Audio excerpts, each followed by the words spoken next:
Señora Presidenta, hoy es un día importante para la Nación y para toda nuestra sociedad. Realmente tomo la palabra emocionado por el reciente discurso que he escuchado y emocionado también por las circunstancias y otros discursos que han hablado a la sociedad desde las más íntimas convicciones. En primer lugar, yo quiero expresar que estoy a favor de esta ley. Entiendo que es necesaria, urgente y que, de ser sancionada, nos dará una sociedad un poco más justa, un poco más igualitaria y un poco más digna para las mujeres, a las cuales se las reivindica muchas veces desde el discurso, pero se las sigue discriminando desde la sociedad y desde el derecho y desde el Estado. Quiero decir que esta es una ley que no agravia la Constitución Nacional y no agravia el bloque de constitucionalidad. Quiero decir que nosotros, este Congreso, no somos los intérpretes de la Constitución, pero quiero decir que quienes son los verdaderos y únicos intérpretes de la Constitución no impugnan por inconstitucionalidad este texto. Quiero decir que también hay mucho de manipulación de los textos de la Constitución y del alcance de los mismos. Quiero decir que no se violenta el bloque de convencionalidad y constitucionalidad incorporado por el artículo 75, inciso 22 de la Constitución. Acá se ha hecho referencia, y durante el debate, a los órganos de interpretación de las convenciones, la Convención Interamericana de Derechos Humanos, la Convención de los Derechos del Niño, la Convención de los Derechos contra la Discriminación de la Mujer. Todas ellas han expresado que, conforme nuestra Constitución, no es inconstitucional una legislación que despenalice el aborto. Absolutamente. Es más, la Convención sobre los Derechos del Niño, el Comité de los Derechos del Niño, que por imperativo legal y constitucional tiene el rol de interpretar dicha convención, conforme a la ley 27.005, expresamente le ha requerido el 6 de diciembre de 2016 a la Argentina que se debe despenalizar el aborto para garantizar que las niñas tengan acceso a abortos seguros y servicios posteriores al aborto. Se debe revisar la legislación con miras a garantizar los mejores intereses de las adolescentes embarazadas. Nos están reclamando esto. Pero la semana pasada, ya luego del debate en diputados, la Comisión Interamericana de Derechos Humanos, en respuesta a un pedido de informe realizado por un grupo de diputadas y diputados, manifestó que no es admisible otorgar la condición de persona al embrión, y a la par ratificó la compatibilidad de la Convención Americana con los proyectos de interrupción voluntaria del embarazo que se debaten en este Congreso. Este proyecto se está hablando. Dicho esto,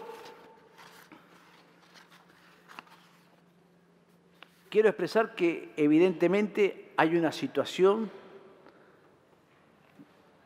en que la sociedad está expectante, en que grupos de nuestra sociedad están a favor y están en contra.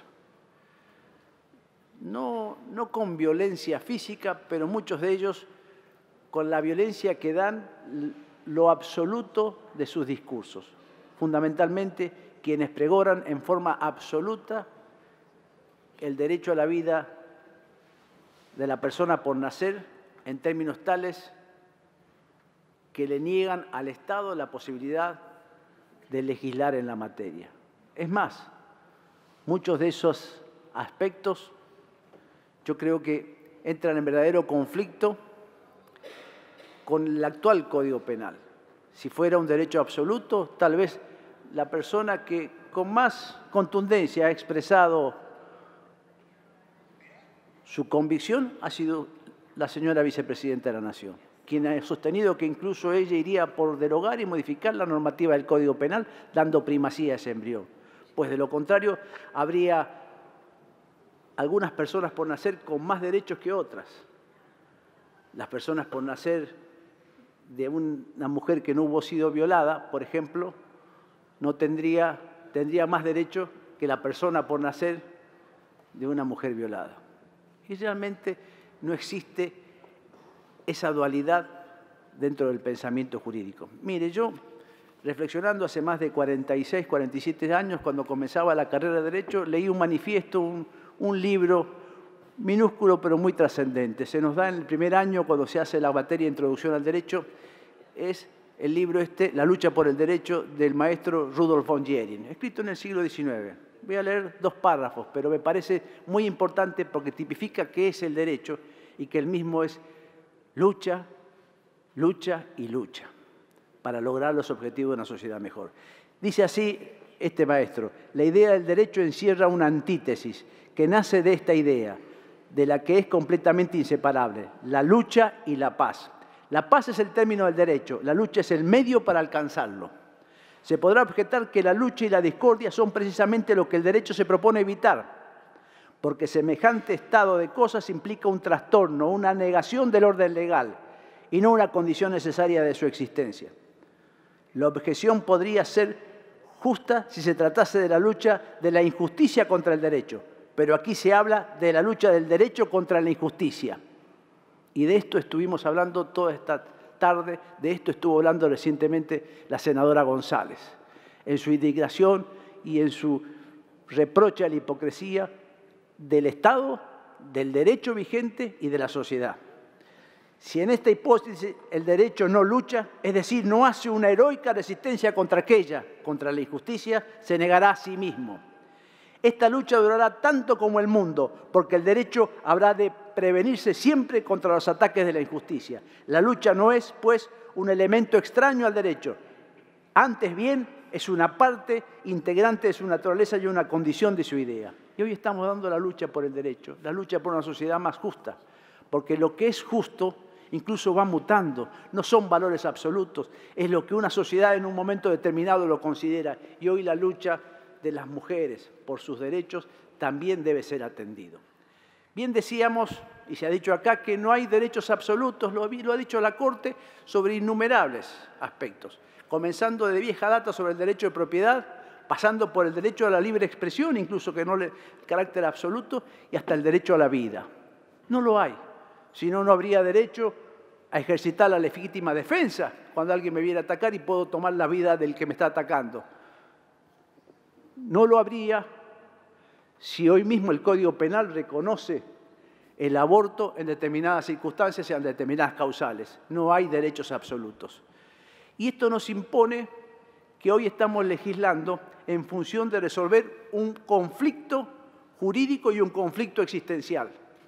El de esa persona por nacer y el de la gestante que no desea ese embarazo.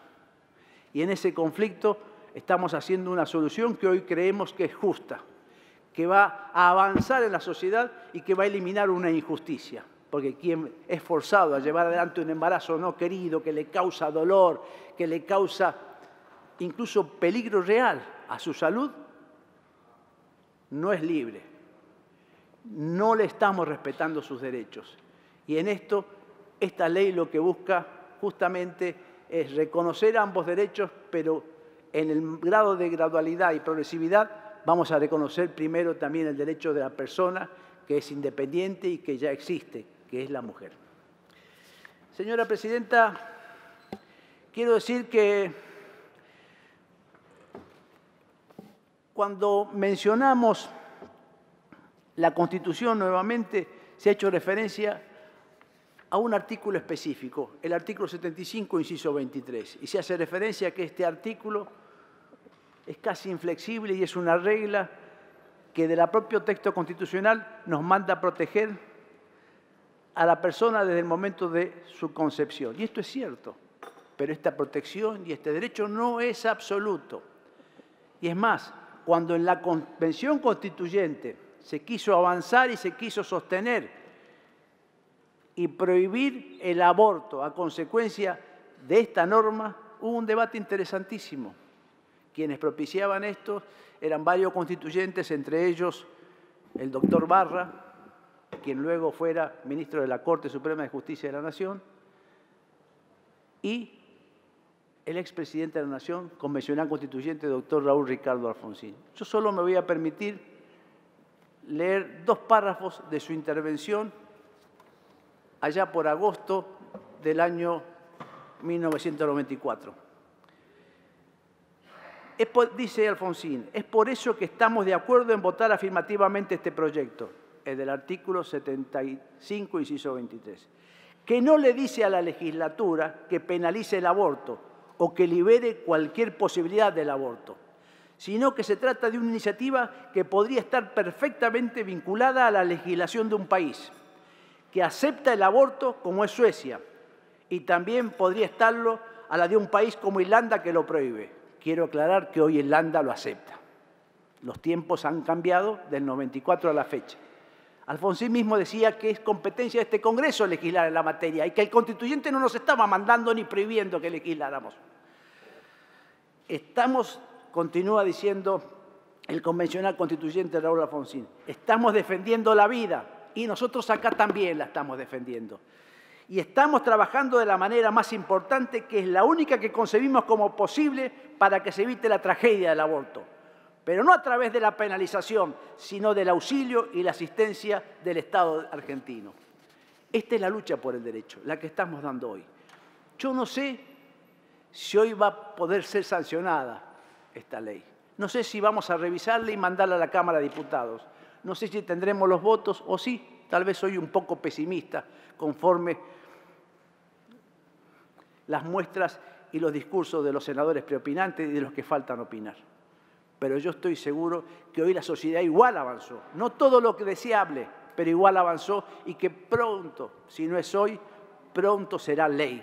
La sociedad se merece esta ley, se merece que no actuemos con hipocresía, como bien decía la senadora González. Es una situación hipócrita no asumir que este es un tema de derechos humanos y un tema de salud pública. Estamos discriminando, no estamos viendo. Hoy en Argentina, en este momento, en este minuto, está habiendo 1, 10 o 100 abortos. Esto lo sabemos todos, ha sido expuesto por todos, es una realidad innegable. ¿Y qué estamos haciendo? ¿Seguimos penalizando? ¿Le estamos brindando una mano? Tenemos 2 posibilidades, o 3 tal vez. No hacer nada y seguir con la actual legislación. Prohibirlo del todo, si consideramos que defendemos la vida, y a lo mejor articular políticas para la educación sexual y para el amparo de la mujer embarazada, o bien ir avanzando en la despenalización y atendiendo esta realidad para que no sirva de condena social y no ponga en riesgo la salud y la integridad física de miles de mujeres argentinas. No tenemos mucho margen, tenemos estas 3 opciones. Hoy tal vez tomemos una, pero seguramente en muy poco tiempo, si hoy no será ley, esto va a ser ley porque la sociedad lo necesita, la sociedad lo reclama y es nuestro deber. Yo quiero cerrar, Presidenta, mínimamente con una parte, completando lo que dijo el senador Guastavino del discurso de Simone Veil de 1974, cuando se sancionó en Francia la ley del aborto, luego de que en el año 73, un año antes, hubo sido rechazada por el Congreso.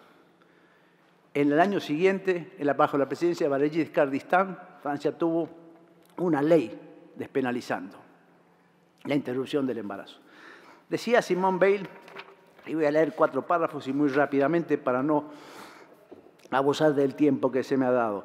Llegamos a un punto en este campo donde los poderes públicos no pueden seguir eludiendo sus responsabilidades. Todo lo demuestra, los estudios, las investigaciones llevadas a cabo desde hace varios años, las audiciones de su comisión, la experiencia de otros países europeos y la mayoría de ustedes lo percibe, ya que saben que no pueden impedir los abortos clandestinos y que no se les puede aplicar la ley penal a todas las mujeres que deberían ser juzgadas. ¿Por qué no seguir cerrando los ojos entonces? Porque la situación actual es mala, diría más, es desastrosa y dramática. Es mala porque la ley es infringida abiertamente y peor todavía es ridiculizada. Cuando la brecha entre las infracciones cometidas y aquellas que son penalizadas es tal que ya no existe ningún tipo de represión, es entonces el respeto de los ciudadanos por la ley y en consecuencia por la autoridad del Estado la que está siendo cuestionada. Luego sigue diciendo en otra parte de su exposición, porque si los médicos, los asistentes sociales e incluso una cierta cantidad de ciudadanos participan en acciones ilegales, Es seguramente porque se sienten obligados, en contra de sus convicciones personales, se ven confrontados a situaciones de hecho que no pueden desconocerse. Porque frente a una mujer que decide interrumpir su embarazo, saben que al negarse a aconsejarla y a apoyarla, la rechazan y la dejan en soledad y la angustia de un acto realizado en las peores condiciones, donde corre el riesgo de quedar mutilada para siempre.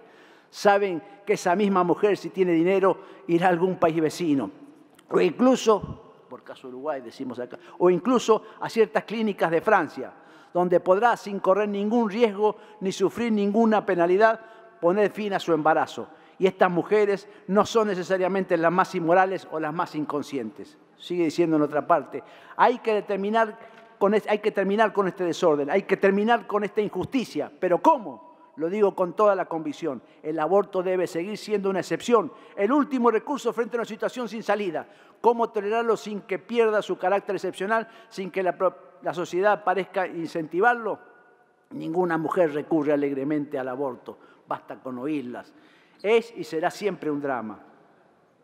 Quien se preocupa hoy por estas mujeres en dificultades, la ley las rechaza y las deja no solo en el oprobio, la vergüenza y la soledad, sino también en el anonimato y el miedo a ser procesadas, obligadas a esconder su situación. Muchas veces no tienen a nadie que las escuche, las aconseje y les dé apoyo y protección. Por eso, para culminar, al ser consciente de la existencia de una situación intolerable para el Estado e injusta para la mayoría de la opinión, el gobierno renunció a la vía fácil, que consistía en no intervenir. Esa hubiera sido una actitud laxista.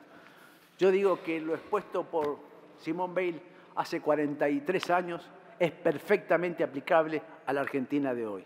Señores, si no es ley, vamos a seguir trabajando para que sea ley, porque esa es la única forma en que vamos a dar la lucha por el derecho y por una sociedad más justa.